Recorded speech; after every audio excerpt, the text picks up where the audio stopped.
जाए। संजय जी, शुरुआत आपसे कर लेते हैं। सवाल बहुत बड़ा है। अभी अनुराग ठाकुर थे, उससे पहले पीयूष गोयल थे हमारे साथ, और तमाम लोग, तमाम बीजेपी के नेता ये कह रहे हैं कि कांग्रेस के नेताओं को आज आना चाहिए था और खड़गे साहब वहां नहीं आए। जहां हर बार विपक्ष के नेता पहुंचते हैं, इस बार नहीं पहुंचे।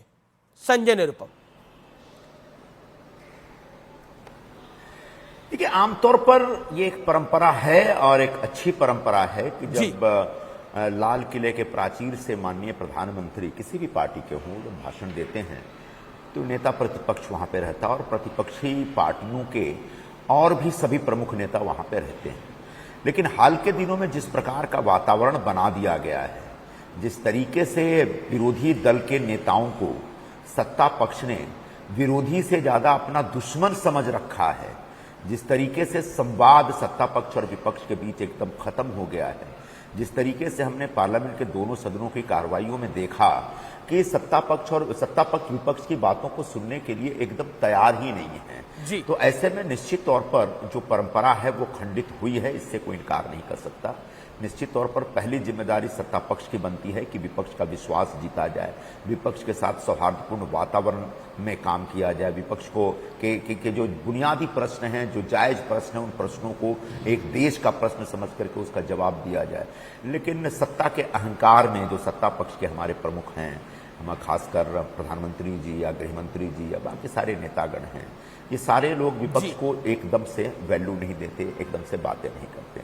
तो दूसरी बात ये थी कि जिस तरीके से प्रधानमंत्री जी के मूवमेंट के लिए एक बहुत बड़ा फौज ताफा तैयार किया गया था और सारी बैरिकेटिंग की गई थी, तो उससे खुद हमारे खड़गे जी को, जो हमारे नेता प्रतिपक्ष हैं और कांग्रेस के अध्यक्ष भी हैं, उनको कांग्रेस मुख्यालय में पहुंचने में काफी वक्त लगा, जिसकी वजह से हमारा झंडा वंदन का काम थोड़ा प्रभावित हुआ है या हो सकता था। तो ऐसे में नहीं जाना कोई, मुझे लगता है कि इतना बड़ा कोई राष्ट्रीय प्रश्न है। हाँ, एक परंपरा और एटिकेट की बात करें तो जाना चाहिए था, लेकिन प्रधानमंत्री जी को भी अब आने वाले दिनों में ख्याल रखना पड़ेगा कि अगर लोकतंत्र को समृद्ध रखना है, लोकतंत्र को जिंदा रखना है, लोकतंत्र की परंपराओं को समृद्ध रखना है, लोकतंत्र की ताकत बढ़ानी है, तो विपक्ष का आदर होना चाहिए, सम्मान होना चाहिए। लेकिन हाल के वर्षों में जिस प्रकार से राहुल गांधी जी के संदर्भ में सरकार ने फैसले किए और जिस प्रकार से बाकी विपक्षी नेताओं को हरास करने के लिए, हैरान करने के लिए बीजेपी की तरफ से एक अभियान चलता रहता है जिसमें ईडी और सीबीआई जैसी संस्थाओं का भयंकर दुरुपयोग होता है, उससे निश्चित तौर पर विपक्ष का मन टूटा है। यह सत्ता पक्ष की चिंता होनी चाहिए कि लोकतंत्र को मजबूत करने पर के लिए एक मूल सवाल अपने करीब लाया जाए। जी, अब मैं प्रेम शुक्ला का रुख करता हूं। वो कहते हैं आपने संवाद ही ऐसा नहीं रखा, आपने विचार ही ऐसा नहीं रखा, आपने दुश्मन ही मान लिया है लोकतंत्र में विपक्ष को, तो क्या करिएगा फिर? अब राष्ट्रीय पर्व का भी पर भी विरोधी नेता नहीं आए। अमीश जी, सबसे पहले मैं स्वतंत्रता दिवस की आपको और आपके सारे दर्शकों को शुभकामनाएं देता हूं। अमृत काल के इस अवसर पर जो एक विषधर परंपरा प्रारंभ हुई वह अत्यंत निंद है। आदरणीय अमित शाह जी गृह मंत्री, उन्होंने स्वयं जो कांग्रेस के लोकसभा में नेता हैं आदरणीय अधीर रंजन चौधरी, उनको कांग्रेस बोलने का अवसर नहीं दे रही थी और पूरे देश ने देखा कि उनको यह अवसर आदरणीय अमित शाह जी ने दिया। राहुल गांधी के जो है वक्तव्य को किसने रोक दिया? जो राहुल गांधी बोलना चाह रहे थे किसी ने रोका? कांग्रेस के किसी भी, जिनको संसदीय परंपरा के अनुकूल अपना पक्ष रखने के लिए अविश्वास प्रस्ताव पर अवसर था कि कौन सी संसदीय परंपरा भंग हुई बताइए, जो संवाद टूट गया। आप जनतंत्र में शामिल जो जनता जनार्दन है, उस जनार्दन को राक्षस कह रहे हैं। क्यों? क्योंकि उसने भारतीय जनता पार्टी को वोट दे दिया। आपका यह अहंकार है कि आप स्वतंत्रता दिवस का जो समारोह है, अमृत काल में स्वतंत्रता दिवस के समारोह में आप अकारण नहीं जाते हैं और उसके लिए भी सत्ता पक्ष पर ठीकरा फोड़ेंगे आप। अगर पूरे देश में लाल चौक से लेकर जो है लाल किले तक, जिस लाल चौक पर तिरंगा फहराने के लिए हमको संगीनों के साये में भी जो है कठिनाई होती थी और कांग्रेस के कार्यकाल में चुनौती होती थी, आदरणीय नरेंद्र मोदी जी से लेकर भी जिन अनुराग ठाकुर जी को से आपने वक्तव्य, जिनका इंटरव्यू चलाया, स्वयं अनुराग ठाकुर जी भारतीय जनता युवा मोर्चा के राष्ट्रीय अध्यक्ष के रूप में डॉक्टर मनमोहन सिंह के कार्यकाल में लाल चौक पर तिरंगा फहराने गए थे, ये गिरफ्तारियां कर रहे थे। आज डल झील में तिरंगा फहरा रहा है, पूरे विश्व में तिरंगे की जो है वो शौर्य पताका फहरा रही है। उसका जो है दर्प, उसका जो जिस तरह से हमारे भारतीयता का, संस्कृति का जो हमारा जो गौरव है जिस तरह से पेश होना चाहिए वो पेश हो रहा है। आदरणीय नरेंद्र मोदी जी लाल किले की प्राचीर से 1000 वर्ष की जो हमारी औपनिवेशिक, हम जिस उपनिवेश बनकर हम गुलामी की जो हमारी संस्कृति थी, उससे मुक्त होकर अगले 1000 वर्ष का न्यू डाल रहे हैं। छोटा बोले और उन्होंने जो बातें की, भ्रष्टाचार, तुष्टीकरण और भाई भतीजावाद, परिवारवाद, क्या इसने 75 वर्षों में भारत के औपनिवेशिक परंपरा से मुक्ति के बाद के काल का यह कलंक है कि नहीं है? उस कलंक पर चर्चा क्यों नहीं करना चाहते भाई? और जब उस कलंक की चर्चा करते हैं तो एक पक्ष विशेष के लोगों को, एक घमंडिया गठबंधन को ही पीड़ा क्यों होती है? जी, अब परिवारवाद पर मुलायम सिंह यादव जी का परिवार क्यों उछलने लगता है? जी, अब मैं नेहरू गांधी, प्रेम शुक्ला जी आपने अपनी बात, Prem Shukla, you made your point. My humble submission to all the guest, अपनी टाइम लिमिट के साथ बोले। 50 सेकंड 60 सेकंड में जवाब हो सकता है पूरा, तो लंबा बोलते हैं तो वक्त भी बहुत चला जाता है। संजय निरुपम, चलिए बीजेपी ने वो मर्यादा का पालन नहीं करा, लेकिन क्या आपको नहीं लगता कांग्रेस को मर्यादा का पालन करना चाहिए था, उस कार्यक्रम में जाना चाहिए था जो देश का पर्व है? ये कोई बीजेपी का पर्व नहीं है, ये कोई कांग्रेस का पर्व नहीं है, ये देश का राष्ट्रीय पर्व है, ये देश का आजादी का दिन है।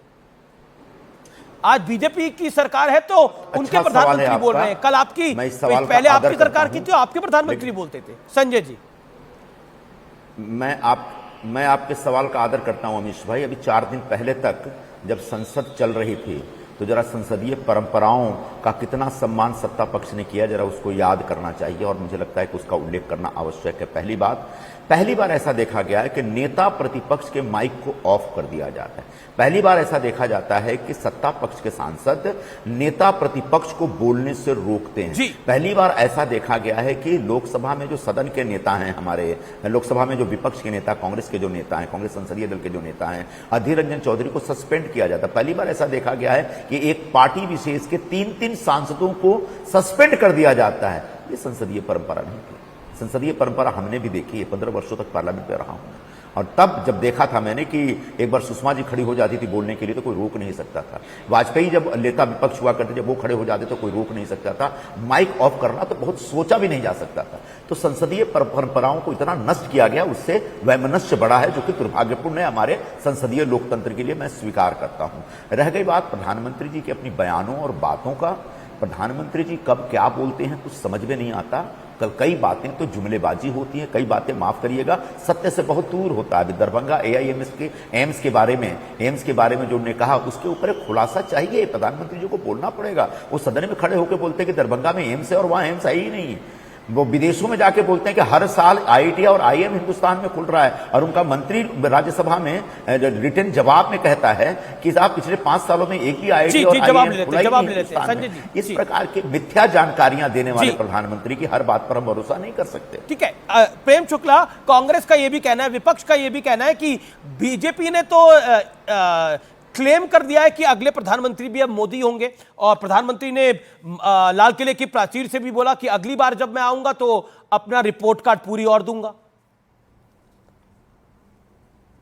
देखिए, India is Indira, Indira is India घोषित करने वाला जिनका इतना अहंकार की वृत्ति रही हो, उनका 140 करोड़ के परिवार की सेवा करने के कारण उस सेवा भाव वाले व्यक्ति का फिर से सेवा का अवसर प्रदान करने के बारे में विश्वास प्रकट करना, यह अहंकार हो गया। गजब की तुलना है भाई, गजब की संसदीय परंपरा की बातें चल रही हैं।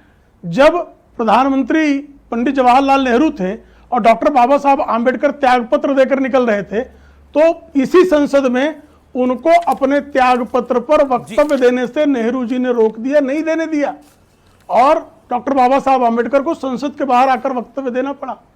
इतनी तानाशाही इस देश में संभव ही नहीं है जी।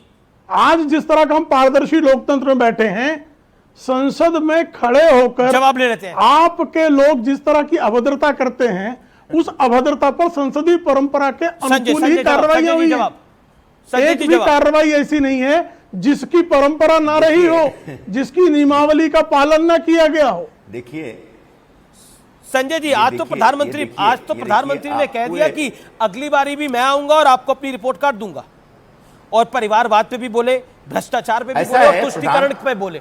बोला तुष्टीकरण से आजादी चाहिए। अब प्रधानमंत्री जी एक वातावरण तैयार करने के लिए इस प्रकार की अतिरंजनापूर्ण बातें करते रहते हैं। जब पश्चिम बंगाल में चुनाव चल रहा था तब कहते थे कि हम 200 से ज्यादा सीटें लेके आएंगे, अमित शाह कहते थे, प्रधानमंत्री मोदी जी कहा करते थे। कर्नाटक में बोले कि हम 150 सीटें लेके आ रहे हैं। तो इस प्रकार का एक वातावरण निर्मित करने के लिए, सच ये है कि भारतीय जनता पार्टी की नीचे के पैरों के नीचे की जमीन खिसक गई है इंडिया बनने के बाद से। इसलिए पहले इंडिया को इन्होंने आतंकवादी संगठन से तुलना की, अब हमको घमंडिया कह रहे हैं। तो हमको तो आतंकवादी तक कह चुके, अब घमंडी कहेंगे तो हमको क्या फर्क पड़ता है। लेकिन प्रधानमंत्री की तरफ से इस प्रकार की भाषा का इस्तेमाल विपक्षी दल के संगठन के लिए नहीं होना चाहिए। यह प्रधानमंत्री के गरिमा को शोभा नहीं देता। प्रधानमंत्री को विपक्ष के साथ एक संवाद रखना चाहिए और हम दोनों पक्ष अपनी अपनी बात रखेंगे और जनता को तय करना होगा। 140 करोड़ जनता का प्रतिनिधित्व तो प्रधानमंत्री नहीं करते, उनका तो टोटल वोट ही 35 करोड़ है। 35 करोड़ से ज्यादा लोग तो बीजेपी में विश्वास ही नहीं करते, तो काहेगा 140 करोड़ लगाए हुए हो। इस सरासर मतलब।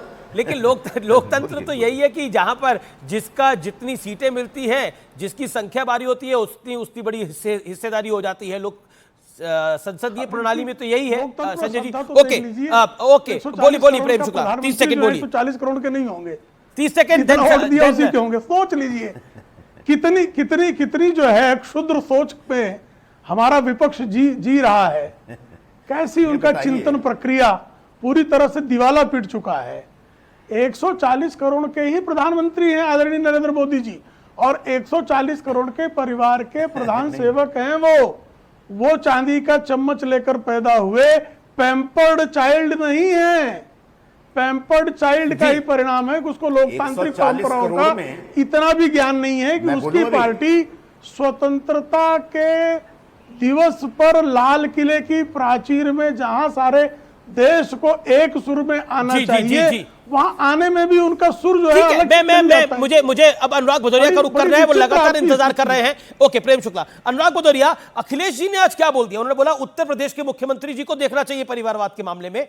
वो उदाहरण है परिवारवाद का।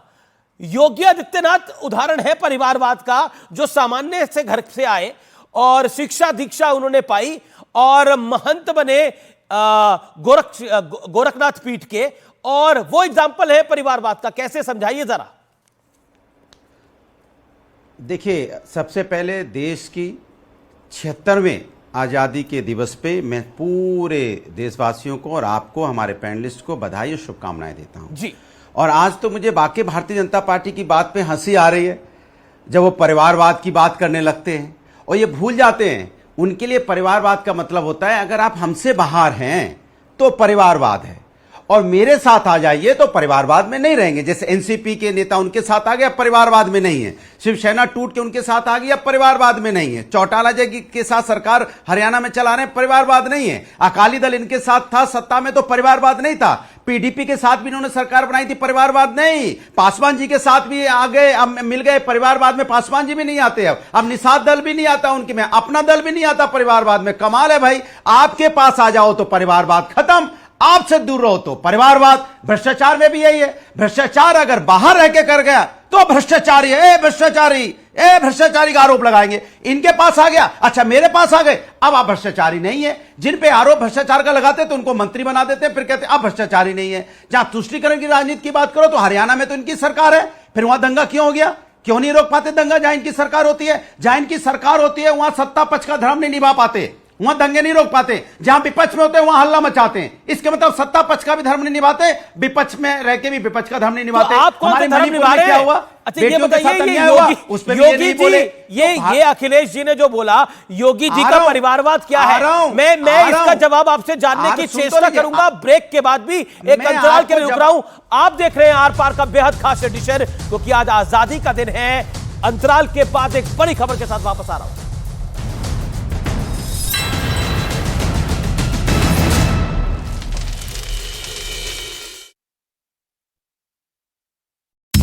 को देश का एक बड़ा मुद्दा बताया, जो कि देश को किसी दीमक की तरह खा रहा है। प्रधानमंत्री नरेंद्र मोदी की ओर से इस बात पर जोर दिया गया। हमारे गरीब हो, हमारे दलित हो, हमारे पिछड़े हो, हमारे पसमानदा हो,